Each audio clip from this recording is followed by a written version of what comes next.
Hello, people. We are talking about something we've called the journey.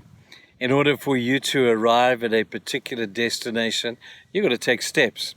That's normal. That's natural. There's nothing brainstorming about that. But in the spiritual life and the spiritual journey that we embark upon when we are born again and we become spiritually born and spiritually alive out of deadness, and we enter into a great relationship with Jesus, the journey begins. The steps in the spiritual life are generally based upon making the right choices. When we're sitting on a particular step and we have to face a particular test and we make the right choice at that particular time or that particular test, automatically we graduate to the next level in spirituality. Now, it's all about obedience. It's all about understanding that God has called us. He will test us. And in order to graduate, we've got to pass the test at the level that we're at. Otherwise, we rewrite the test, kind of like school. Now, one of the characteristics, according to Psalm 37, of people who evidence the beauty of goodness, which is the big word, there are so many aspects to it that come out in this psalm. Go and read the whole psalm and see if you can find the different ones that we're talking about. But verse 11 says this: the meek will inherit the earth. I say, well, what does meek mean? Does it mean just being a nice guy? Does it mean just being kind? Does it mean just putting other people first? Well, those are all great things to do, and I take nothing from them. But that's not the root of meekness. The root of meekness is found in humility. And when we live with a humble relationship before God, and we do justly, love mercy, and walk humbly with God, all of a sudden, we enter into a new thing. And the beauty of it is, you don't even know it's happening. If you knew that you were humble, then you wouldn't be humble. If you knew, and it says the evidence of my life is humility, and I am number one, you're not humble at all. The moment you think you've got it is the moment you lose it. Humility is a characteristic of people who don't even know they carry it. I look at my dad, for instance. My dad was a good man, and I say that in the context of what we're using the word good for. He was humble. He was a strong man. He had great opinions, but he was humble. His meekness was evidence to all. And as a kid, I would watch the old man, and I would say to him, Dad, what makes you tick, man? He was a peacemaker. He was incredibly kind. He looked after his family as best he could. He was by no means perfect.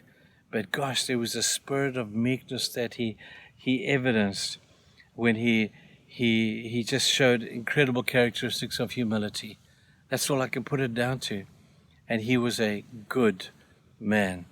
When I look at him, I have a personal example of somebody who was exactly what we're talking about. But when we look at the life of Jesus and we say, well, what did Jesus evidence that would be meek, seen to be meek? Well, here's the definition we used on Sunday, is that meekness is simply power under control. It's like a great horse that has such power, and this thing is so strong, and it can do anything. It can pull a plow, it can run a race, it can jump over a fence. It's rippling with muscles. It's the epitome of power. But power out of control is a disaster. But power under control can lead to some great stuff happening. Power under control. When you take that powerful animal and you put a bit in his mouth, and you put a rein around his neck and a good jockey on the back, now you've got power under control and a beautiful picture of meekness, just like Jesus.